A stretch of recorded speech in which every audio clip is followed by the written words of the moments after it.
Welcome to Mystic Realms Recap. Links are in the description below. Please show some love of the author and me. On to the show.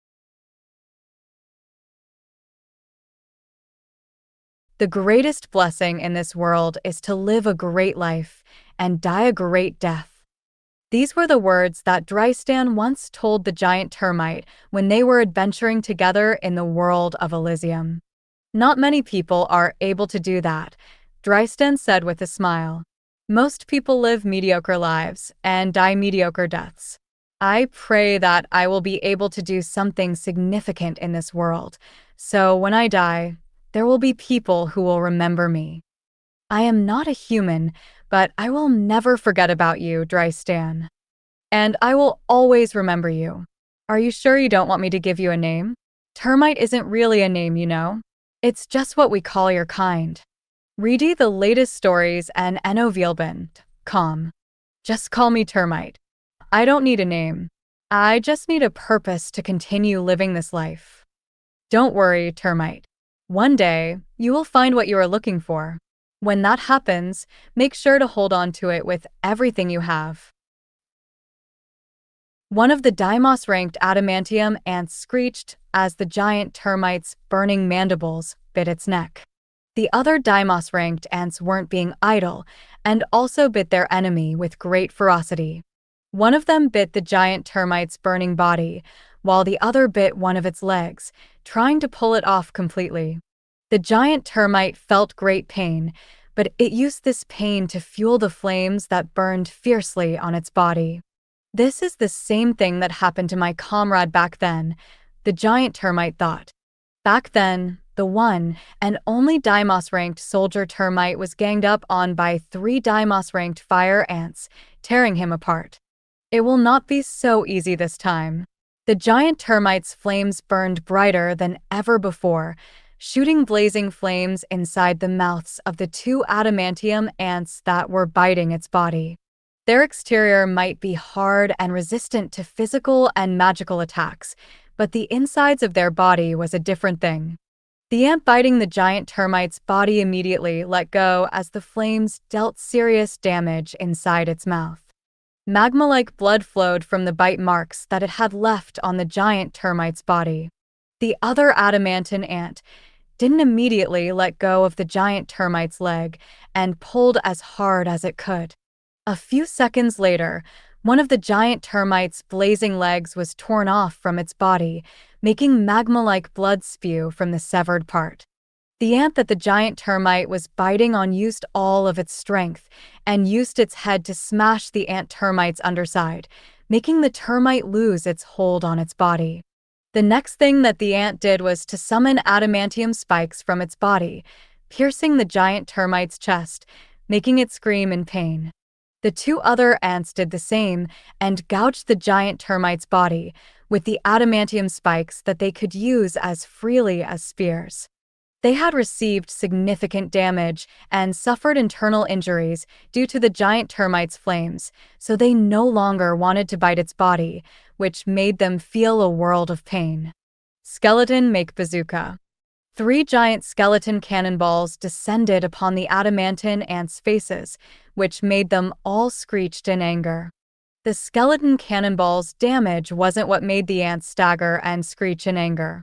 It was the abyss touch that was imbued in Lux's attacks that directly damaged their soul, which made them pull back the spikes that had embedded themselves in the giant termite's body. The giant termite, who had just been freed, immediately summoned walls of flames to separate itself from his attackers. It had been enduring all this time, despite the serious injuries it received from fighting 3 Deimos-ranked monsters. Lux knew that the giant termite couldn't fall at this point in time because if it did, no one would be able to fight the 3 Deimos-ranked adamantium ants. They were already at their limit and were trying desperately to protect everyone. Losing the strongest fighter on their side would definitely make them fail their mission, so the half-elf prioritized saving the giant termite, despite the hardships he was facing at the moment. Since they couldn't see the people inside the blizzard, the other lower-ranked ants started to shoot iron bullets and steel bullets inside the blizzard. They really couldn't see anything, so they decided to just shoot randomly out of frustration.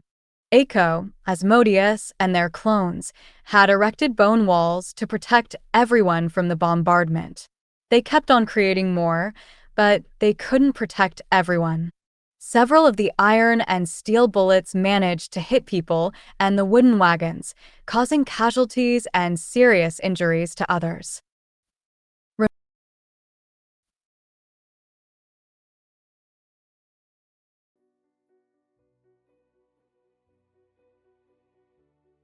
Remaining number of residents of Abington town, 2,198.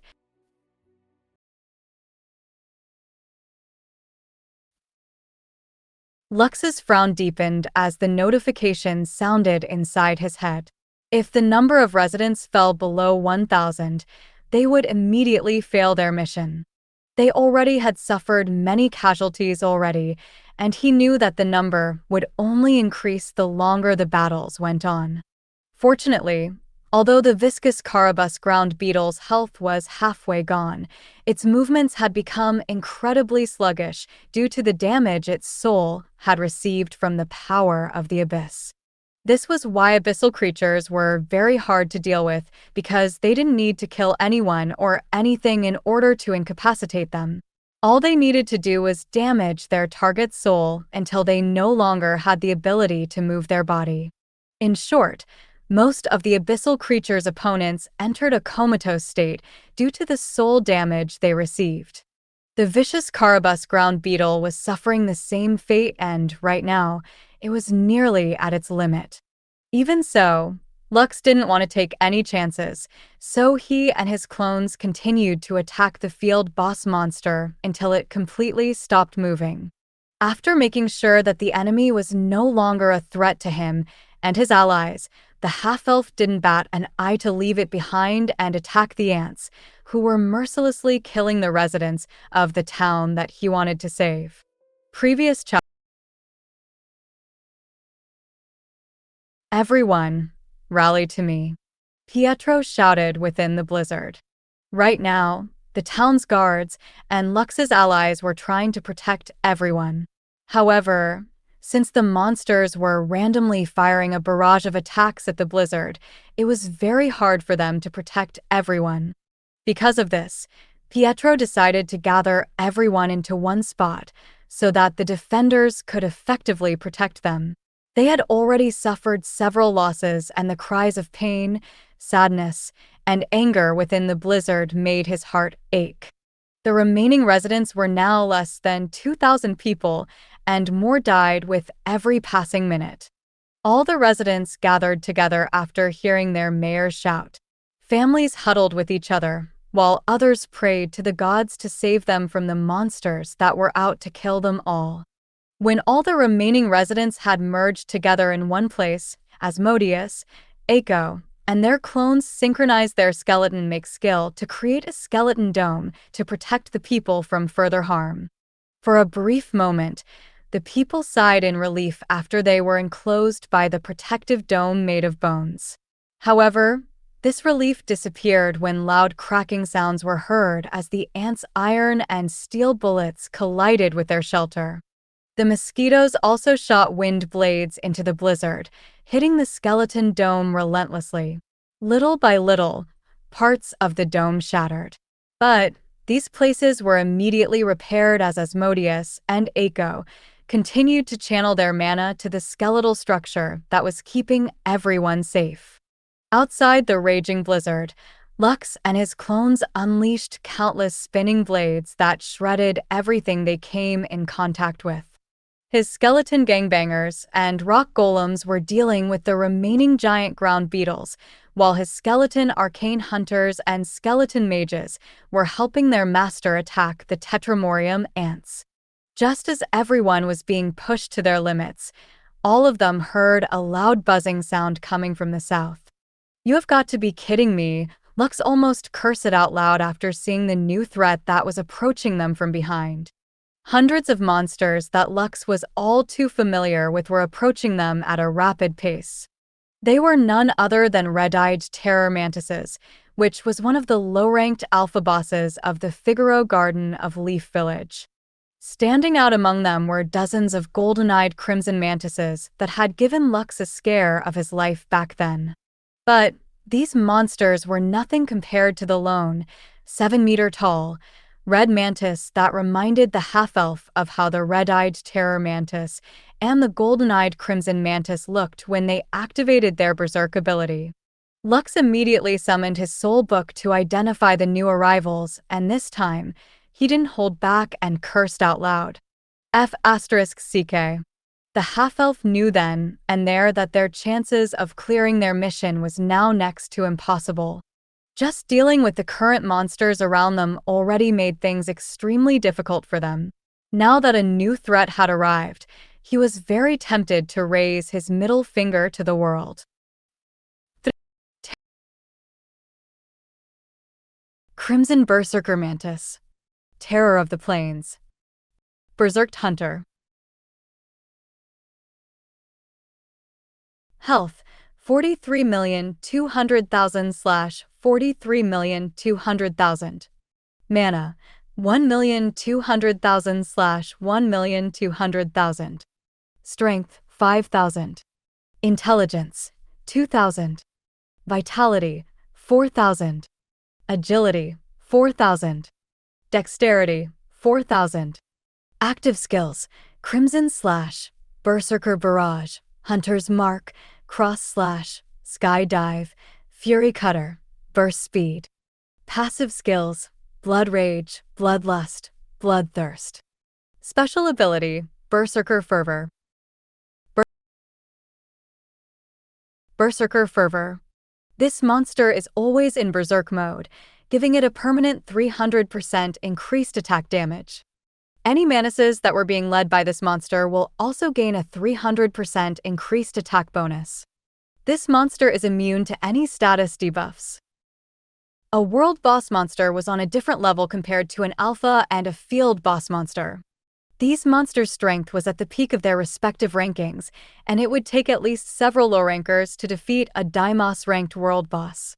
Lux had the impression that the ant queen of the Tetramorium ants, as well as the queen of the red giant hornets, might be world bosses as well. But these monsters weren't really proficient in fighting. Their main purpose was to give birth to workers and soldiers, whose role was to provide her with food and protect her from harm. Although they were hard to kill, their fighting power wasn't that great. They couldn't be compared to the Crimson Berserker Mantis, who was an apex predator in the insect world. With an ear-piercing screech, the Crimson Mantis announced its presence, making all the monsters shift their attention to it. Just as Lux was thinking about what to do next, something unexpected happened. The mosquito swarm and the red giant hornets immediately retreated. The ants, on the other hand, didn't back away and shifted their attention to the approaching mantises and unleashed a barrage of iron and steel bullets in their direction. The 3 Deimos-ranked adamantium ants also stopped attacking the seriously injured giant termite, whose flames had grown significantly smaller and weaker after fighting against 3 Deimos-ranked opponents at the same time. 2 of the giant termite's 6 legs and its wings had been torn off from its body. Puddles of magma-like blood pooled under its body. Despite how seriously injured it was, its will to fight didn't decrease. In fact, it burned even brighter. However, its opponent's attention had turned elsewhere, allowing it to catch its breath. Although the Deimos-ranked adamantium ants managed to give the giant termite serious injuries, they weren't unscathed, and their bodies were filled with burn marks, despite how hard and strong their defenses were. 2 of the adamantium ants even had black blood flowing out of their body from the bite marks of the giant termite, who fought them tooth and nail, despite being outnumbered. Although the mosquito swarm and the red giant hornets had left, and the ants seemed to be keen on fighting the mantises, something was telling Lux that they weren't out of danger. In fact, his gut instincts were telling him that they were in more danger compared to what they faced earlier. Just as the half-elf was thinking of ordering Asmodeus to tell the mayor, Pietro, that they should use this opportunity to escape, the Crimson Berserker Mantis uttered another screech and slashed its razor-sharp claws in front of it, creating a crimson wind blade that annihilated anything it hit. The adamantium ants immediately attacked it with steel bullets, but the giant crimson mantis easily avoided it due to its high agility and dexterity. Its movement was so fast that it managed to close the gap between it and the three Deimos-ranked ants within seconds, catching the three by surprise. The crimson mantis flew past them before soaring towards the sky, flying towards the red giant hornets who had decided to escape from the battlefield. Suddenly, one of the adamantium ants, who were 5 meters tall, collapsed on the ground. Two of its adamantium-coated legs were cut off from its body, spraying black blood in the surroundings. Lux couldn't believe what he saw because even his full-powered strike wouldn't be able to accomplish such a thing. While the half-elf was still trying to understand what just happened, the crimson berserker mantis had already caught up with the red giant hornets and started to cut them all in half. In just a span of a minute, all of the red giant wasps were dead, including the people that they had carried away to bring back to their nest. After dealing with the hornets, the giant crimson mantis made a U-turn before unleashing dozens of crimson blades, which annihilated the giant ground beetles, skeleton gangbangers, as well as the rock golems that had been fighting against each other since the battle started. While this was happening, the red-eyed terror mantises and the golden-eyed crimson mantises engaged the mosquito swarm and started a one-sided massacre. They were led by 3 savage hunter mantises, which were rank 5 field boss monsters. Since the crimson berserk mantis could bestow its special ability, Berserker Fervor, to its allies, all the mantises' attack power was boosted by 300%. This allowed them to slice through the mosquito swarm like a hot knife cutting through butter, decimating them without mercy. It was at that moment when Lux realized why his sixth sense was screaming for him to escape from the place as far as he could. Clearly, the mantises had no intention of letting anyone leave the battlefield. They were apex predators who killed for the sake of killing. As long as they decided to attack, they would not stop until their targets were sliced in half by their razor-sharp claws, which were now stained by the blood of the insects that they had killed. Lux had fought many battles. Perhaps 2 of the scariest encounters he had was the battle against the abyssal monster which had attacked White Bridge City in the Kingdom of Guelevin, as well as the Indus death worm that he had met in Kyoza's dungeon. Both times, he felt as if he had no chance of winning against them, and his only option was to escape as fast as he could.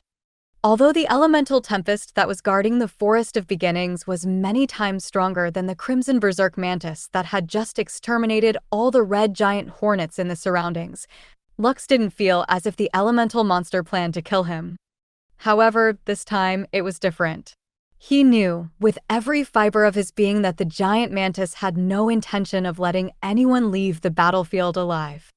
Perhaps the ants knew this as well. So, instead of running away, they held their ground and simply took the initiative to attack the world boss, whose deadly claws were capable of cutting the hard adamantium exoskeleton of the Deimos-ranked ants. **T, Lux muttered as a grim expression appeared on his face. Suddenly, an idea appeared inside his head, so he immediately acted on it, not caring if it would succeed or not.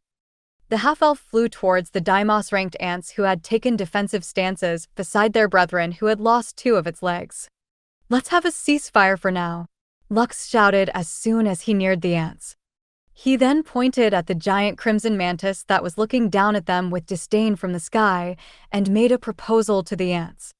"Let's all work together to fight that thing," Lux stated.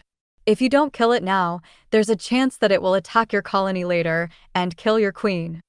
Lux knew that the ants were loyal to their queen and would fight to defend her at all cost. When he was still in Leaf Village, he accidentally came across ants who were pacifists in nature. Because of that, he was able to visit their ant nest and interact with them on a regular basis. Although the Tetramorium ants was a very aggressive species, he hoped that he could find a middle ground so that all of them could work together.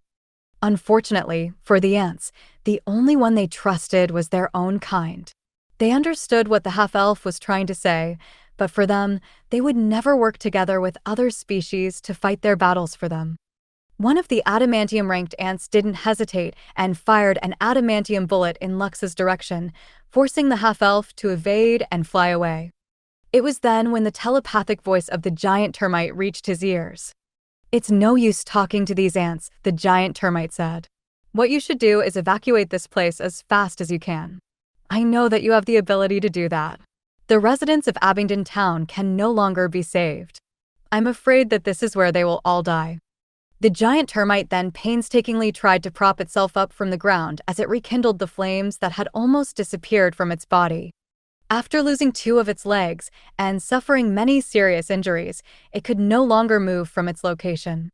However, it could still unleash its powerful spells, which it hoped would be strong enough to burn the giant crimson mantis body. The giant crimson mantis then descended from the sky and flew straight towards the giant termite, whose flames covered its entire body.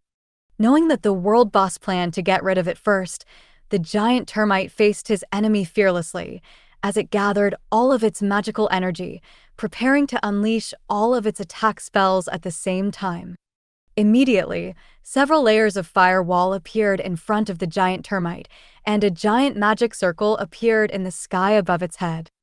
Firestorm. Fireballs rained from the sky, making the temperature in the surroundings rise dramatically. However, the crimson berserk mantis easily avoided these fireballs as it made its way towards the giant termite, who was surrounded by blazing flames. A few seconds later, the giant termite spewed flames from its mouth, passing through the firewalls it created. Lux gasped in surprise because he knew that the giant termite had used its skill, flamethrower. However, the thing that surprised Lux was when the fire breath hit the walls of fire in front of it. The flames that the giant termite unleashed expanded, doubling its size. But it didn't end there. The flamethrower continued to become bigger and stronger until it finally hit the giant mantis body, making it screech in pain. The giant crimson mantis didn't see the attack right away until it was too late because its surroundings were covered in flames. Truth be told, the firestorm and the firewall were simply a smokescreen to create a trap that would allow the giant termite to hit the world boss with its strongest attack in its arsenal. This was the giant termite's trump card that it had developed over the years, harnessing the power of flames in its surroundings to fuel its attacks, increasing their attack power exponentially. Even the Deimos-ranked world boss wasn't able to shrug off the blazing flames that hit its body dead center. As if seeing the perfect opportunity to take revenge for their fallen comrades, all of the Deimos-ranked ants unleashed a spiked adamantium bullet the size of a wrecking ball. These deadly giant cannonballs, which were out for blood, flew straight and true at the screeching giant crimson mantis. Their attacks connected, which sent the world boss skidding hundreds of meters across the ground while its body was still covered in flames. Just as the ants were about to fire another round of steel bullets at the giant mantis, the latter did something unexpected, which made Lux cry out in shock. Visit N0 VL/BIN for the best novel reading experience. In a matter of seconds, the giant crimson mantis disappeared from where it was before reappearing 100 meters away from the giant termite, whose body had already returned to normal. It had used everything in that last attack and was already a spent candle. Because of this, its movement and reaction abilities had almost slowed down to a complete halt, making it unable to defend itself. Time seemed to slow down as Lux used his skeleton make skill to create a giant spear in an attempt to save the giant termite from the screeching giant mantis, whose razor-sharp claws had turned a deadly crimson hue. The giant mantis had used its skill, burst speed, giving it a momentarily boost in speed, propelling it to travel short distances almost instantly for a short period of time. It was also why fighting against the giant mantis was very dangerous, because it could appear in its opponent's blind spot at any given time. Just as Lux was about to throw his giant skeletal spear, the crimson berserker mantis had once again disappeared from its spot and reappeared a few meters away from the giant termite. With one quick slash of its claws, the giant termite's body was cleanly cut in half, giving it no time to scream in pain. After delivering the attack, the giant mantis once again flew into the sky, as if waiting for its speed burst abilities' cooldown to end. The upper and lower part of the giant termite's body crashed on the ground, spilling molten blood that melted the ground under it. Surprisingly, the giant termite was not instantly killed by that attack, but the light in its eyes was slowly fading away. The giant mantis no longer paid the dying giant termite any attention as it shifted its gaze to the three adamantium ants, whom it considered the three creatures that could still threaten it on the battlefield. Nua! Lux shouted as he dispersed the giant skeleton spear that he was about to throw at the giant mantis. Without even looking at the world boss, the half-elf immediately flew towards the direction of the dying creature, who was at death's door.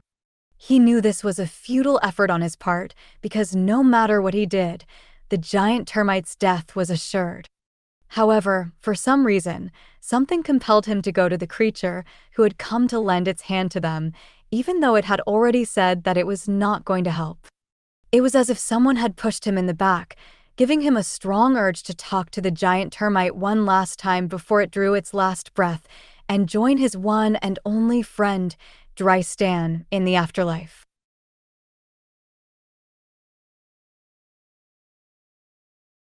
The giant termite lay on the ground, its massive body slowly convulsing in its final moments.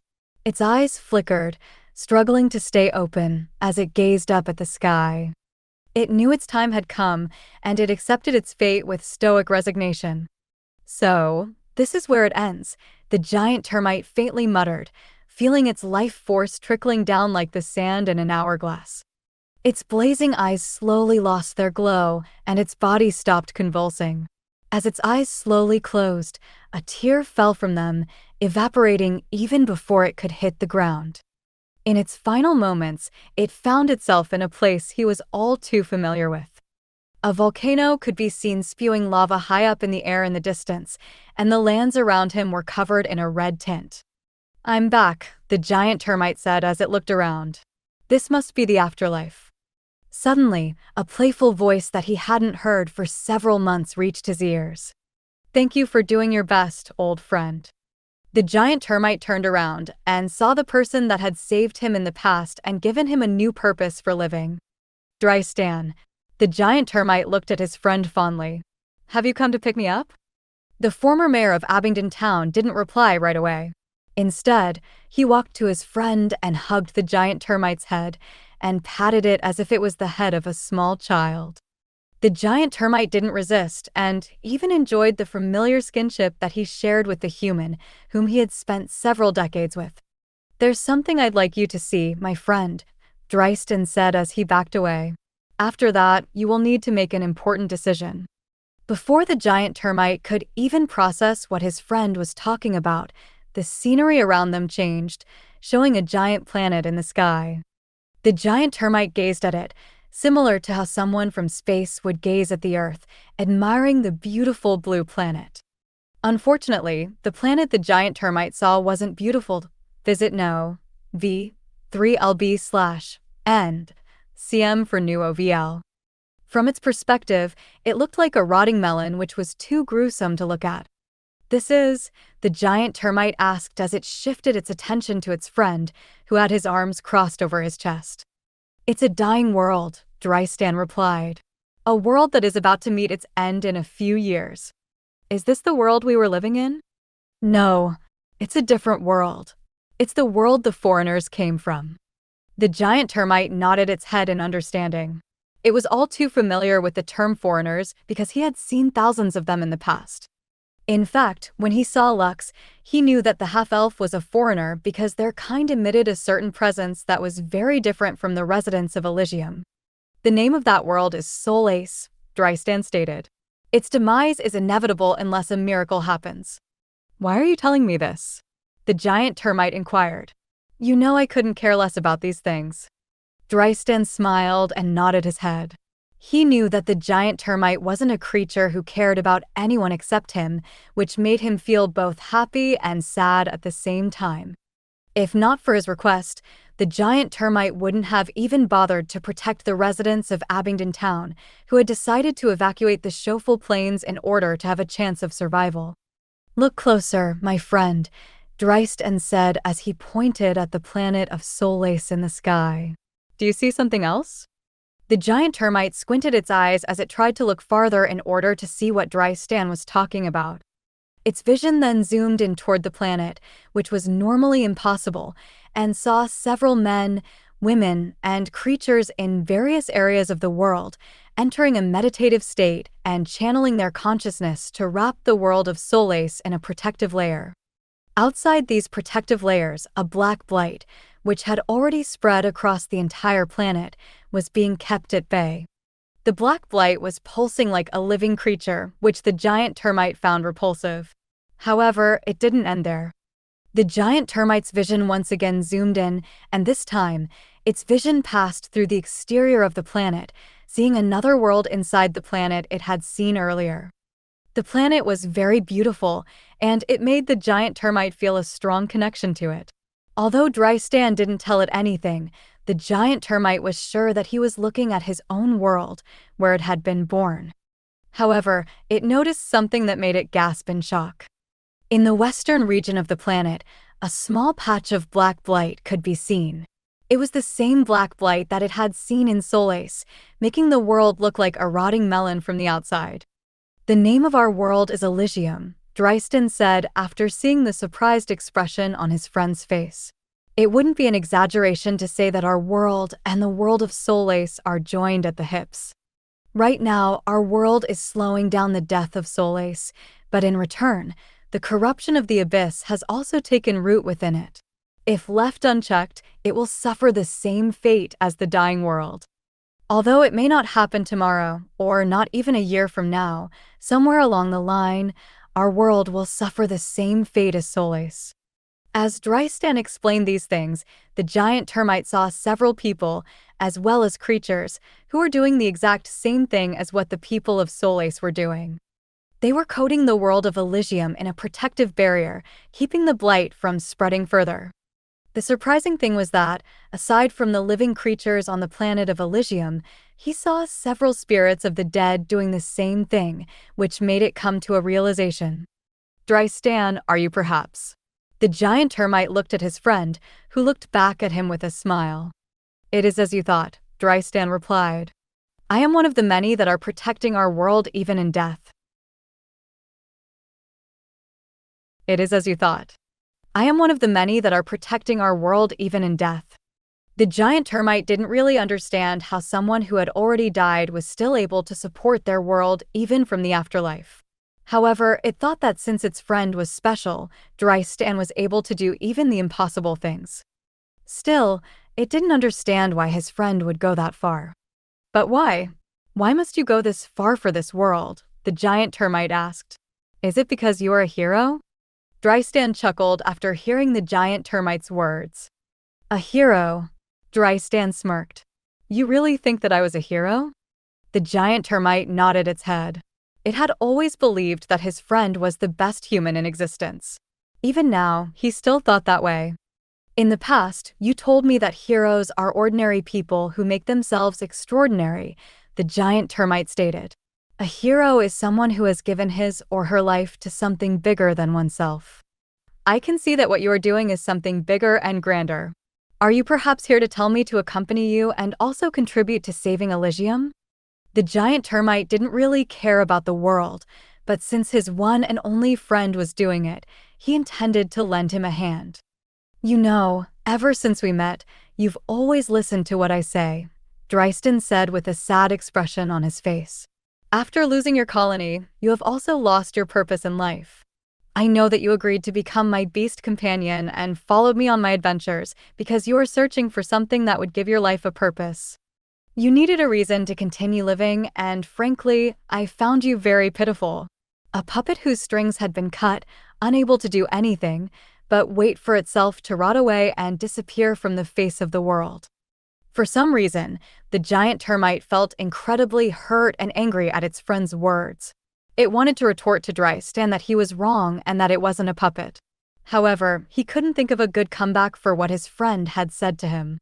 Because of this, it grew very frustrated, which made it do something it had never done before. The giant termite screeched at his one and only friend, which it would have never done normally. It felt furious having been called pitiful by the one and only person it had truly cared about ever since its colony's demise. "Ha ha, Now, this expression of yours is way better than what you always have, Dryston said as he tried to pat his friend's head, but the giant termite swatted his friend's hand away in anger because it still felt frustrated and, in a way, betrayed by his words. I only tried to help save the people of Abington town because of you, the giant termite screeched. I only did it because of you. Dryston stopped laughing and looked at his friend with a solemn expression on his face. I know, Dryston replied. And what you did meant the world to me. The giant termite's one and only friend, L deeply bowed his head as a way of thanking the nameless vagabond for honoring their friendship till the very end. Seeing Dryston bow his head, the giant termite's anger decreased significantly. He knew how proud Dryston was and knew that the man would never bow his head so easily. I've tried many times to give you a name, but you refused me each and every time, Dryston said as he raised his head. You said it was because you wanted to keep the memory of your colony alive, because you were its last remaining member. But now that you have died, this responsibility is also over, right? The giant termite reluctantly nodded its head because there was no refuting his friend's words. It's just frustrating that even in the end, I failed to become a hero just like you, the giant termite gave a long and sad sigh. I wanted to become just like you, Dryston. Someone that people honored and remembered even after you died. Unlike you, I won't be remembered by anyone. I hadn't done anything significant in my life, nor had I left a mark on the world. Not only did I fail to become a hero, but I also failed to live a great life and die a great death. Dryston looked at his friend long and hard before the corner of his lips rose by a slight margin. What if I told you that you can still do that? Dryston replied. What if I tell you that you can leave your mark on the world and make your name resound far and wide, allowing everyone to know your name? The giant termite looked at his friend incredulously. He didn't want to look down on his friend, but even Dryston failed to make his name known far and wide. The only place that honored his friend was none other than Abington town, which was now on the verge of being wiped out by the giant mantis that had killed it. Your gaze hurts a bit, you know? Dryston chuckled as he looked at his friend who was looking at him with a pitiful gaze. When did you gain the guts to look at me pitifully? You never did that in the past. What? You are the one who started it. The giant termite used one of its feet to slightly push his friend backward, making the latter laugh out loud. It was at that moment when the giant termite heard words inside his head. They were very faint and incoherent that he couldn't understand them completely. It was similar to one of the shamans that they had met in the past that would chant several things while standing in front of a bonfire, calling upon the spirits of the world. The broken words it was hearing were like buzzing in its ears, but for some reason, it could tell that someone was calling out to him. Termite, listen well, Dryston said as the world around them faded, returning to the Shofel plains where the battle for survival was being waged. The giant termite looked at the red-headed teenager, whose hand was touching its head. Behind the half-elf, Dryston stood with his arms crossed over his chest and a bright smile on his face. Heroes have many things to protect. That's why we can't lose, Dryston said. And my friend, I know that you are someone who doesn't want to lose. The giant termite looked at his friend and then at the half-elf, who was saying something to him, LA test NOVLS on N velby/co. It was at that moment when it realized that the broken and intangible words that it was hearing in its head earlier was coming from the half-elf, who was releasing a certain kind of power that was preventing its body and soul from dying completely.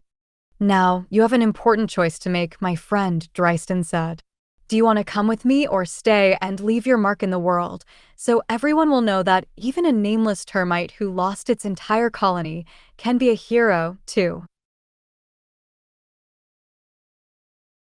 After slicing the giant termite's body in half, the Crimson Berserker Mantis shifted its attention to the 3 Deimos-ranked adamantium ants, who were the next biggest threats on the battlefield.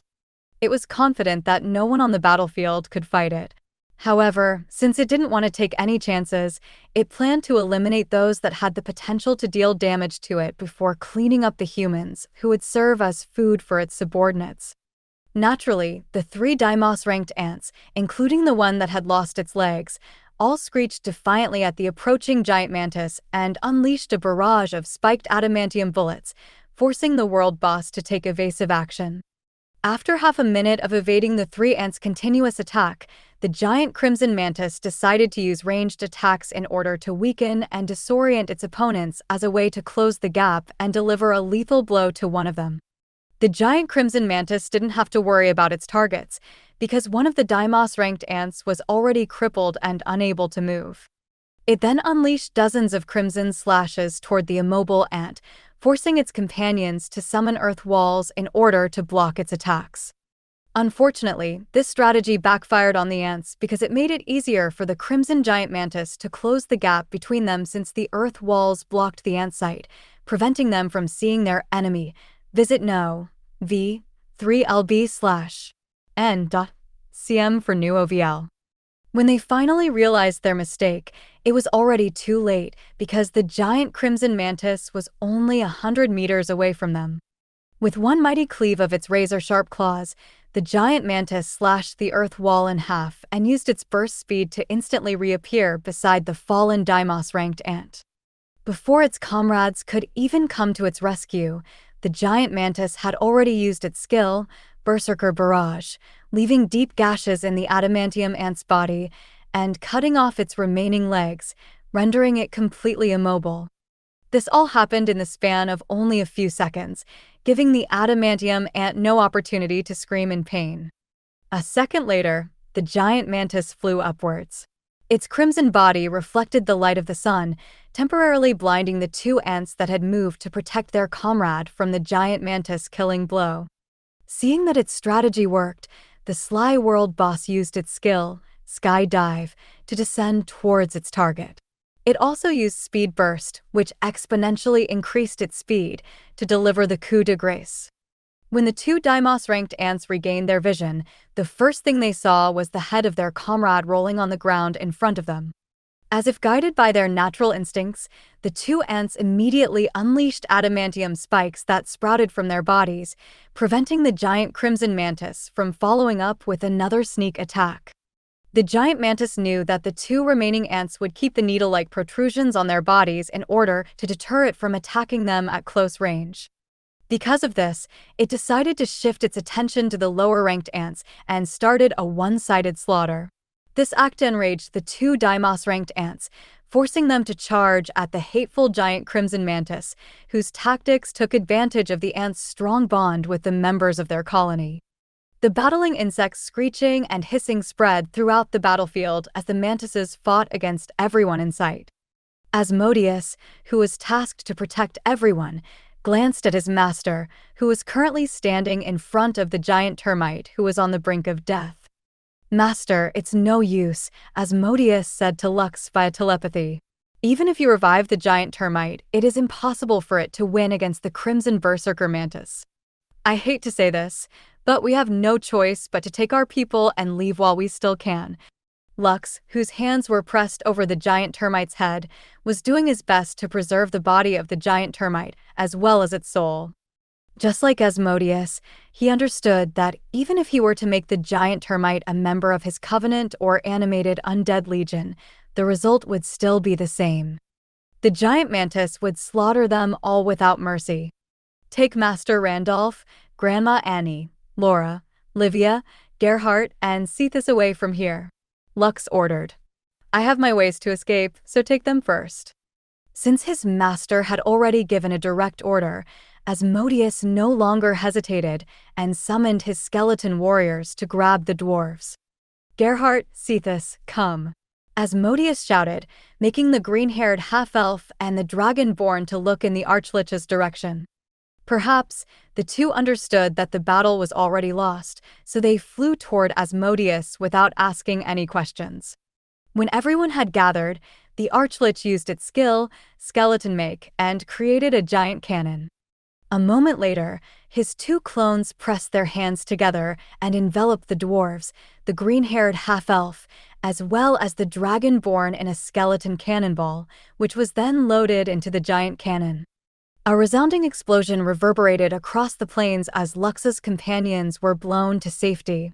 Before the red-headed teenager could heave a sigh of relief, he felt something light land on top of his head, which made him smile bitterly. "Pa." Eiko angrily jumped up and down her papa's head because the latter had decided to let her escape while he remained on the battlefield. Since the baby slime had the ability to instantly teleport herself to Luxa's and Iris locations, wherever they may be, she returned to her papa's side in order to fight with him until the end. "Master, our people have been safely evacuated," as Modius said as he and Luxa's other named creatures guarded the residents of Abington town. Pietro, who had witnessed what Lux had done, didn't say anything and simply prepared himself for the worst-case scenario.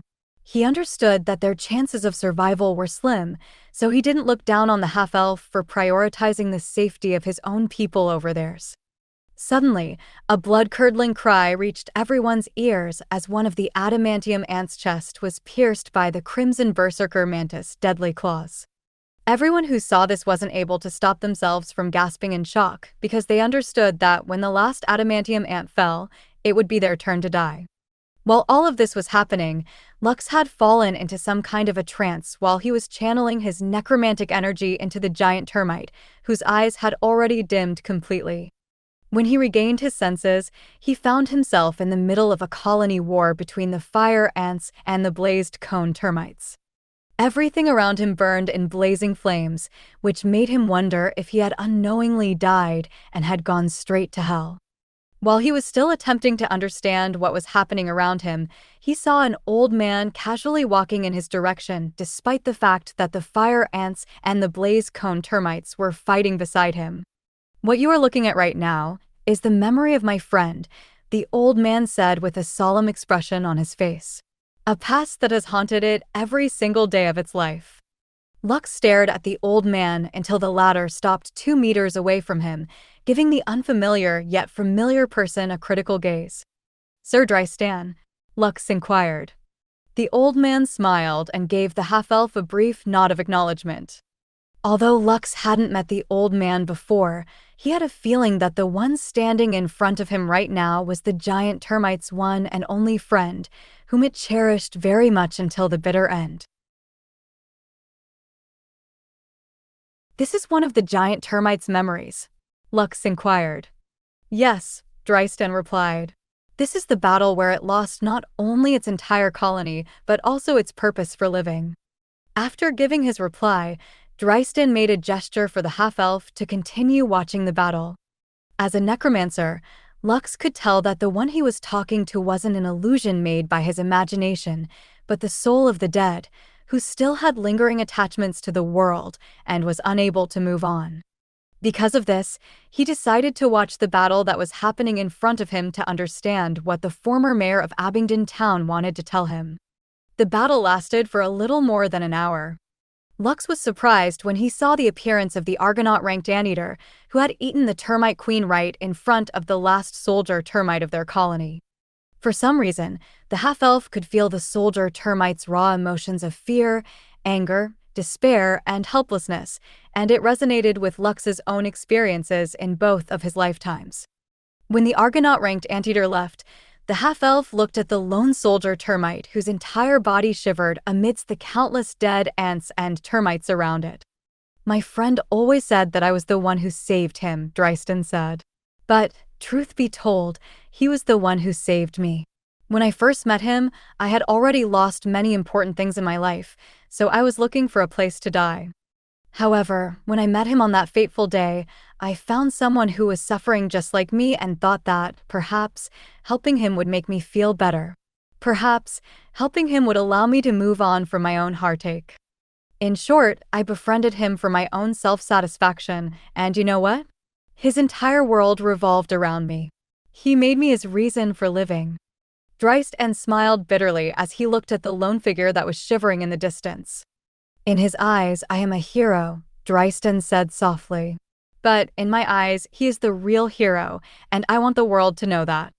Half-elf, I know what you are capable of doing, and I know what you're planning to do. However, I will not allow you to use my friend as your pawn for your own selfish reasons. The one who gets to decide what he wants will be him, and no one else. Even as a spirit, I will fight you if you revive him as your minion against his will." Tristan's eyes glowed green as he looked at the half-elf with a steady gaze. Clearly, he meant what he said, and Lux could tell how serious the former mayor of Abington town was. "Go," Tristan stated. "Ask him what he wants to do, and if he agrees, I will bestow upon him and you my blessing." Before Lux could even give a reply, the old man disappeared, leaving him and the shivering soldier termite alone. Lux took a deep breath before walking in the direction of the soldier termite, who seemed to have lost its will to live. Right now, he understood that the giant termite was watching its life flash before its eyes as its life force slowly faded away. The half-elf knew that the giant termite had less than 10 minutes to live, and in that span of time, he must find a way to convince it to continue living. "Hello, Mr. Termite," Lux greeted as he stood beside the soldier termite who was looking in the direction where the Argonaut-ranked anteater had gone. "Can we perhaps have a probe?" Before Lux could even finish his words, the soldier termite cut him off without even looking in his direction. "One reason," the soldier termite replied. "Give me one reason why I should help you." Lux knew that this was his one and only chance to convince the soldier termite to continue its desire to leave, so he didn't answer right away. He thought of many things to say. Words of flattery. Words filled with promise. Words that might make the soldier termite empathize with him and help him in his plight. But after going through these half-baked words, these silly excuses, and these words meant to trick and give false hope to someone, the half-elf realized that he couldn't use any of these words. These weren't the words that the soldier termite needed. He had a feeling that whatever he said right now, the soldier termite would reject it. Lux could feel that the soldier termite no longer had any attachments in the world, and he could tell that it wasn't in the mood to accept any promises from him either. As the precious minutes ticked by, the soldier termite's life also trickled away, but it didn't say anything and simply waited for Lux to give it an answer. Tristan had already confessed everything to the giant termite, including the reason why he decided to help it in the past. Because of this, the giant termite felt betrayed because everything it had believed for the past 50 years of life was simply a lie. Truth be told, it wished that Tristan had kept this information to himself until the end. It wished that it hadn't been told the truth. It was willing to believe its friend until the end, but this same friend made it feel that everything it had done for the past 50 years of its life was all a lie. If it had only known it back then, it might have chosen to fight monsters that were many times stronger than it, so that it could join its comrades in the afterlife. When the giant termite only had 4 minutes left to live, the half-elf finally opened his mouth to speak. "A little more than 17 years ago, I was chosen by the god of gamblers to save a dying world from destruction," Lux said as he looked in the distance. "He gave me an opportunity to live a life according to my wishes. From the color of my hair to a race of my choosing, that god allowed me to have the perfect life and appearance that I wanted to have." Lux reminisced about the time he had met the god of gamblers, ManhwaRecap, who was currently in a state of hibernation according to the god of games, Ariel. "Back then, I thought that all I needed to do was follow the path that was given to me, and I would be able to live the picture-perfect life that I've always dreamed of," Lux stated. "Unfortunately, things didn't go according to plan. The perfect life I had envisioned for myself slipped from my fingers, and yet I will never trade my current life for the perfect life that I had desperately wished for in the past." The soldier termite didn't understand what Lux was telling him because the concepts of gods and reincarnation were beyond its understanding. However, for some reason, it could feel that the half-elf wasn't lying to him, so it continued to listen. "I might still be young, but I finally understand that there is no such thing as a perfect life," Lux said softly.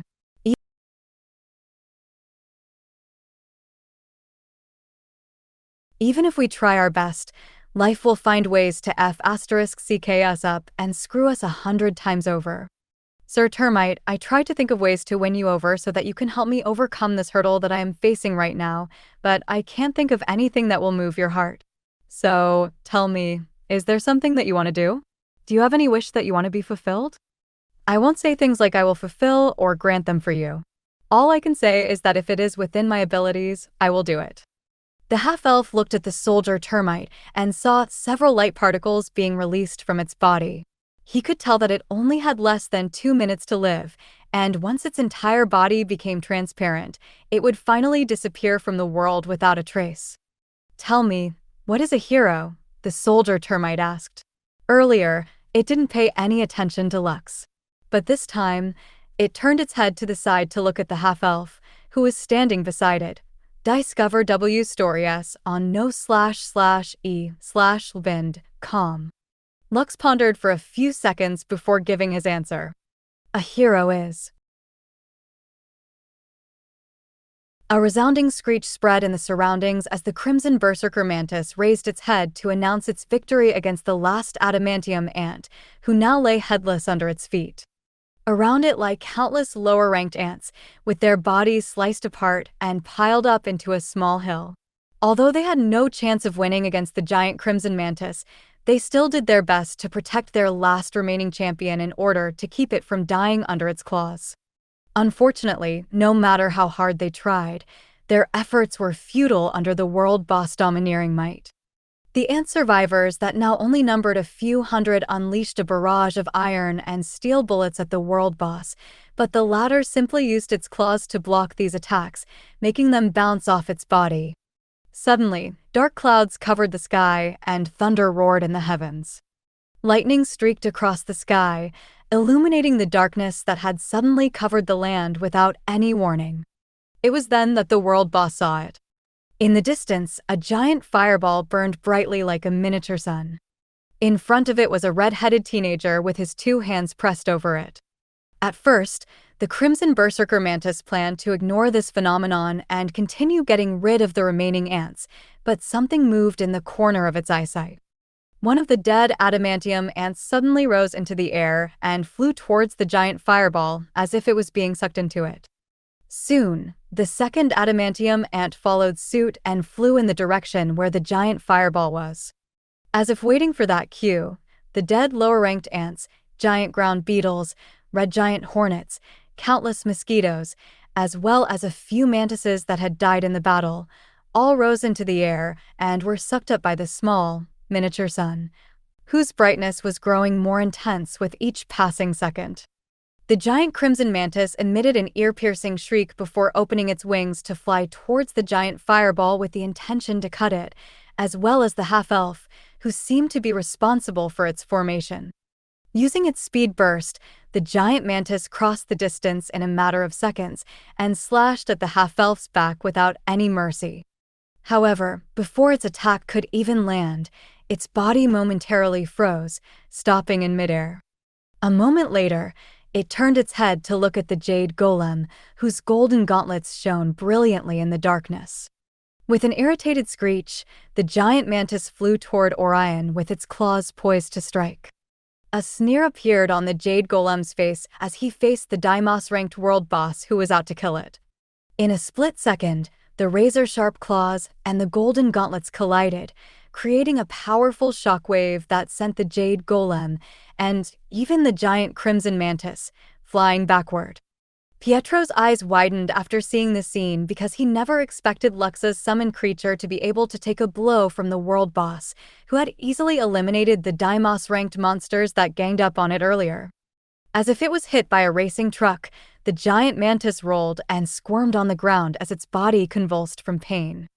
Orion, on the other hand, slowly propped itself up from the ground and took a fighting stance. One of the beast cores in its golden gauntlets shattered because its effect had been used. The skill that Orion had used against the giant crimson mantis was the skill counter, which reflected any physical attack back to their owner and multiplied it by 200%. Orion's and Pazuzu's roles were to be the tanks of Luxa's army, and because of this, there was a high chance that both of them would be the first casualties in any battle that the half-elf was going to fight. Knowing this, Lux gave both of them pseudo-legendary items, which he had gotten from the gnome, Great General Sherlock, when he conquered the Gate of Conquest. Orion's golden gauntlets allowed him to equip beast cores in it and use their abilities until the beast core lost its effect.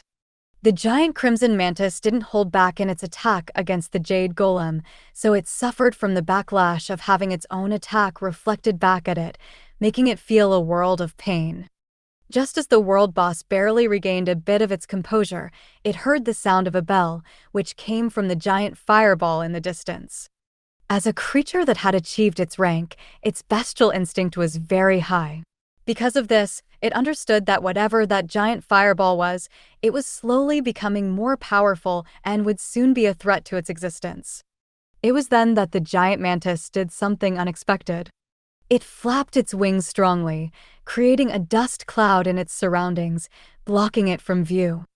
Asmodeus, who saw this, was immediately alarmed because the skill, Deus, EX, required the caster to see its target before the skill would work. "No good!" Asmodeus shouted. "Ishtar, Lazarus, Zagan, block that monster now." The three named creatures of Luxa's army immediately made their move, but the Crimson Berserker Mantis was simply too fast for them. Using the dust cloud as a smokescreen, it flew towards the burning fireball in the distance like a railgun. It knew that if it waited any longer, the thing that the half-elf was doing would surely threaten its existence. Although Lux could sense the approaching danger from behind, he didn't have the leeway to pay any attention to it and focused on channeling his mana into the giant fireball in front of him. Scree! The Crimson Berserker Mantis screeched as it used its skill, Cross Slash, to hack the half-elf into pieces. Just as the deadly crimson claws were about to land on the half-elf's back, two clawed hands caught the razor-sharp blades midair, stopping them in place. Before the Crimson Berserker Mantis could even process what happened, a burning fist slammed into its chest, sending it skidding hundreds of meters away from the red-headed teenager who had collapsed on the ground, panting for breath. He had used all of his mana and drained his physical, emotional, and spiritual strength in order to give birth to a miracle that would turn the tide of battle in their favor. The sound of a tolling bell came to a complete stop, and the half-elf opened his lips to make a declaration. Ariad updated Astirize at n//vel/bind, com. "Let it be known that on this day, you will no longer be a nameless termite," Lux said as he looked up at the over 2-meter-tall figure that stood in front of him. "On this day, see with your own eyes, hear with your own ears, and feel with your own skin everything this world has to offer." Lux was fighting to keep his eyes open as exhaustion sapped away his remaining strength. However, although he was dead tired and on the brink of losing his consciousness, he still opened his lips to declare to everyone that they were now safe. Even though they were facing a monster that could wipe them all from the face of the Shofel Plains, the half-elf no longer knew fear. Why? Because he was here. A termite who aspired to become a hero, despite not knowing what a hero really was. "Rest. I will handle it from here," the figure in front of Lux said. "But before you sleep, give me a name." An exhausted chuckle escaped Lux's lips as he listened to the creature's domineering words. However, he didn't feel bad and instead said the words that the newest member of his covenant was waiting to hear. Since his new ally wanted a heroic name, the half-elf would give him a heroic name. "Use that monster's face to wipe the floor," Lux ordered as his eyes slowly closed. "Go get him. All might." When the Crimson Berserker Mantis kicked up a dust cloud that blocked everyone's sight, Asmodeus realized that it was about to target his master. He immediately ordered his fastest comrades to rescue their lord, but the world boss was too quick for them. At that time, Asmodeus thought it was all over. As one of Lux's named creatures, he knew that if Lux died, he would cease to exist. He wasn't afraid of death, but he was saddened because it meant that his adventures with his new master would come to an end. It was at that moment when he heard a shrill cry coming from the location of his master. A few seconds later, the body of the Crimson Berserker Mantis broke through the dust cloud and crashed on the ground hundreds of meters away from him and the residents of Abington town. For a brief moment, everyone on the battlefield stopped whatever they were doing and disbelievingly looked at the giant Crimson Mantis, whose pained shrieks reverberated in the surroundings. Suddenly, all of them heard a deep and confident voice coming from the dust cloud that was slowly dispersing. "Everyone, it is fine now. A 2-meter-tall creature, which looked almost exactly like Spider-N's nemesis, then *M, appeared in front of everyone the moment the dust cloud faded away. Its entire body was as black as the night, and its appearance was enough to give people nightmares.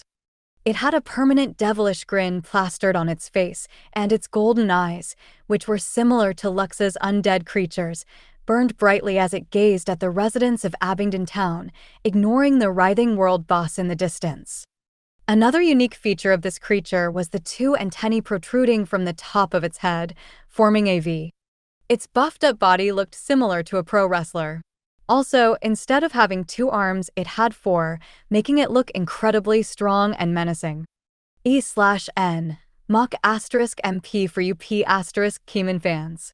Slowly, but surely, the demi-creature raised one of its hands towards the people of Abington town and gave them a thumbs up. Its mere presence exuded confidence that made everyone feel as if they no longer had anything to fear. Why? Because he was here. All Might, Asmodeus muttered as he stared at his new comrade whom his master had poured his entirety into creating.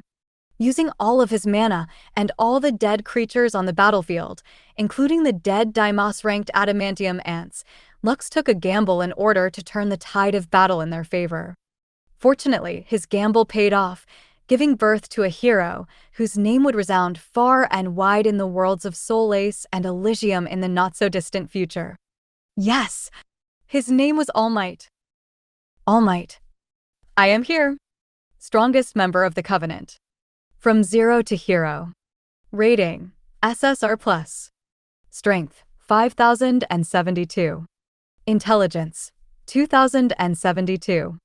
Vitality: 3072. Agility: 3072 ch. Echout LTSDVL on NOVL/bind CM. Dexterity: 3072. Active skills: Smash EX, Heaven Smash EX, Sky High Smash EX, Blaze Tempest Smash EX, United Nations Smash EX, Heroes Smash EX, God's Strength EX. Passive skills: above 10,000, Adamantium Body, Hero's Presence. Unique ability: Max Ultra EX. Above 10,000. This creature is immune to all stat-lowering abilities. This creature's stats will always be 10,000 higher than Lux von Kaiser's. This creature is immune to charm, petrification, paralysis, and poison. Adamantium Body. This creature's body is as hard as adamantium. Hero's Presence. All fear-inducing effects are nullified. The morale of all allies will be boosted by 500%. Max Ultra EX. Increase all stats by 500% for 30 minutes. When the effect of Max Ultra EX ends, this skill will undergo a month-long cooldown period. The strongest member of Luxa's Necromancer Covenant stood tall and proud, rekindling the hope that had almost disappeared due to despair. Suddenly, a powerful shockwave erupted from the location of the Crimson Berserker mantis. Its crimson body became a shade redder, making it look more intimidating. Although it was always in a berserk state, it still had the power to activate its berserk ability, increasing its strength exponentially. However, the giant mantis rarely used this ability because it would lose all sense and reason and attack friend and foe alike. But it no longer cared about anything else aside from killing everyone in sight. "I'll handle him," All Might said as he started to walk towards the Crimson Berserker mantis, whose bloodshot eyes locked on his body. "You guys, handle the rest." Pjalfid Alpha Nu, the newest member of Luxa's Necromancer Covenant, clenched its clawed fists, setting them ablaze with flames that were strong enough to melt steel and concrete. All Might walked fearlessly toward his opponent with the intention of fighting with everything he had. This was the first battle that he would fight since he was reborn, and he wanted to know just how powerful he had become. Right now, his strength was that of a deer ranker, while his opponent's strength was a world boss at the peak of the Deimos rank. Simply put, the Crimson Berserker mantis was still stronger than All Might, but it didn't matter. All Might still had several trump cards he could use, enough to allow him to fight the world boss in front of him and give it a devastating blow. For nearly half a minute, the Crimson Berserker Mantis and All Might stared at each other unflinchingly. While this was happening, everyone was watching with bated breath because they knew that the outcome of this battle would decide their fate. Then, as if they had made an unwritten agreement with each other, both fighters took a step forward and disappeared from where they stood. Powerful shockwaves erupted in the surroundings as the two collided at speeds that could barely be seen by the naked eye. Powerful gusts of winds were formed with each clash, almost blowing away the humans who had now grouped together. Asmodeus and his clones constructed a skeleton dome, which they had used earlier to protect the residents from the winds that threatened to give them serious injuries. When the residents were safely protected by the skeleton dome, Lux's named creatures watched the battle with critical gazes. They knew that they couldn't help All Might because if they did, they would only get in his way. Although it was frustrating, they understood that the best thing they could do was simply watch from the side and wait for the outcome of the battle. Diablo, Lux's firstborn, watched the battle with a calm expression on his face. All he wanted in life was to protect his master, Lux, from harm and ensure that the latter would be able to do anything he wanted. However, as he followed the red-headed teenager on his journey, the Death Knight understood that his current strength was not enough to protect Lux completely. His ability to excel on large-scale battlefields was not due to his own strength, but because of the armor he was wearing. Diablo didn't mind this at first, but after the battle in the Gate of Conquest, as well as their current situation, he understood that what he could offer was no longer enough. He was not the only one who felt this way. Ishtar, Pazuzu, and Orion felt the same way he did. They were Lux's first protectors, and they were very happy to serve and protect their master, who was too kind for a necromancer. As more allies joined their ranks, they felt as if their roles were being overshadowed by their peers. Of course, they didn't find anything wrong with this. In fact, they even welcomed it because the stronger their comrades were, the safer their master would be. Up TED chapters N and Velbend, calm. But that didn't mean that they were satisfied with their current level of strength. It was at this moment that something took root inside their hearts. A determination to make themselves stronger. A determination to go above and beyond their abilities to ensure that Lux would be able to continue his mission to save a dying world from destruction. Oh, this is interesting, Asmodeus thought as he gave his comrades sidelong glances. I guess I should hasten my experiments as well. Although he didn't look like it, the Archlich was in fact a very competitive person. Just like his comrades, he had always sought to gain more power. Because of this, he wanted to get as many ingredients as possible to create an undead legion that would strike fear into those who were foolish enough to get in his master's way.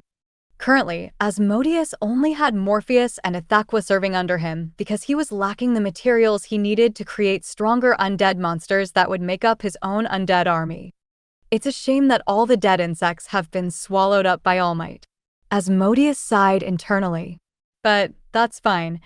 The Archlich then gave an order to Morpheus as well as his undead minions to attack the mantises that were still alive. Of course, he knew that this was not enough, so he asked Zagan and Revan to help his skeleton army kill as many mantises as they could. Although the battle between the Crimson Berserker Mantis and All Might was still ongoing, Asmodeus was certain that their new comrade would emerge victorious over the world boss. The Archlich planned to store the dead insects in his storage rings before the mantises decided to retreat from the battlefield. I just hope that he doesn't damage the monster's body too much, Asmodeus thought as he gazed at the battle that was taking place in the distance. I'm sure Master would prefer its corpse as intact as possible. While the Archlich was busy giving out orders to his subordinates, the battle between the two strongest monsters on the battlefield became more violent and intense by the minute. Smash, EX!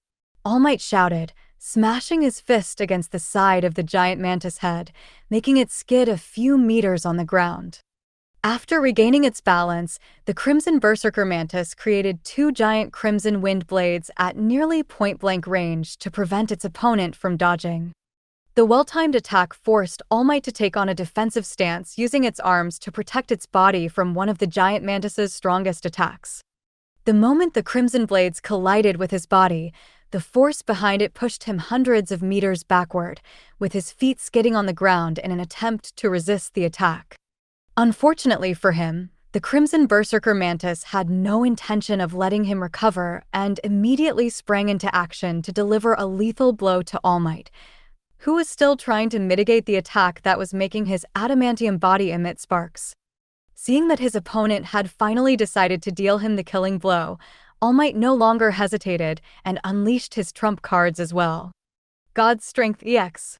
All Might said through gritted teeth before forcefully shattering the two crimson blades in front of him with his forearms. God's Strength EX was a skill that increased his physical attacks by 500% for 1 minute. Among Luxa's subordinates, only he and Revan had the skill, allowing them to deal great damage to their foes for a short period of time. However, All Might was different. Aside from God's Strength EX, it still had its unique ability that would boost not only his physical attack, but all of his stats by 500%. Pialfid Alpha knew. The flames on his clenched fists blazed brighter than ever before as All Might prepared to meet his opponent's strongest move with his own strongest move. Max Ultra EX. All Might shouted and a surge of power spread inside his body, boosting his stats exponentially. God's Strength EX might only last for a minute, but now that all of his stats have increased by 500%, the physical attack All Might currently possessed was enough to match his opponent's current strength. Hero Smash. All Might roared as his burning fist connected with the Crimson Berserker Mantis' deadly claws. Sparks scattered throughout their surroundings as a powerful shockwave destroyed the ground under their feet, creating a crater that was hundreds of meters wide. All Might stomped on the ground with his right foot and momentarily raised the two razor-sharp claws of the giant mantis, giving him 3 arms to deliver the blows that he had been holding back. Aura, aura, aura, aura, aura, aura, aura, aura, aura, aura, aura, aura. Unleashing devastating blows one after the other, the Crimson Berserker Mantis found itself unable to muster a counterattack. Because of this, it decided to retreat, but before it could do so, 2 strong clawed hands grabbed the giant mantis' razor-sharp claws in a vice grip, preventing it from going away. MUDA, MUDA, MUDA, MUDA, MUDA, MUDA, MUDA, MUDA, MUDA, MUDA, MUDA, MUDA. Just like it did earlier, All Might once again unleashed a barrage of attacks that made the Crimson Berserker Mantis puke blood. With one final blow, All Might gathered all of his strength as the effect of God's Strength EX neared its end. United Nations Smash EX. All Might smashed his fist on the Crimson Berserker's mantis chest, which was imbued with his full power, delivering the killing blow to his opponent. A moment later, a shower of blood erupted behind the giant mantis body, alongside a fiery blaze that rose up to the heavens, dispersing the dark clouds that had covered the sky. The sunlight brightened the Shofel Plains once again, chasing away the darkness that had wrapped itself in the people's hearts. All Might's strongest attack created a bloody hole in the giant mantis chest, destroying its heart completely. The Crimson Berserker Mantis was still able to utter a dying screech before its giant body collapsed to the ground, leaving only the victor standing on the battlefield. Asmodeus took this opportunity to disperse the skeleton dome that protected the residents from the powerful gusts of wind earlier, allowing them to see the outcome of the battle. All Might looked at the giant mantis beside him and narrowed his eyes. After making sure that his opponent was truly dead, the unsung hero that protected Abington town for many years raised his right fist high up in the air, signaling that the battle was over. Cheers resounded in the surroundings as the residents of Abington town cried, laughed, shouted, and hugged each other because they were finally saved. Pietro, the mayor of Abington town, covered his face with his right hand and wept. He had already lost hope and had readied himself for not only his, but the entire town's eventual demise. But after seeing the victorious pose of the hero in front of him, he understood that he and his people would be able to leave the Shoful Plains. The children of Abington town looked at the scary four-armed creature in the distance. However, if one were to look closely, none of them showed any fearful expressions on their faces. In fact, the way they looked at All Might was similar to looking at an idol. Years later, stories of a four-armed monster named All Might would spread across the entirety of the Wanted Kingdom. Bards would pick up his heroic tale and spread it in the surrounding kingdoms and empires, further solidifying his legend. Because of this, everyone from all over the Arondite territories understood that no matter what status they had in life, and no matter who it was, whether they were a noble, a commoner, a spirit, or a monster, all of them could be a hero as well. Thank you for watching Mystic Realms Recap. Please like, share, and subscribe. Have a great day.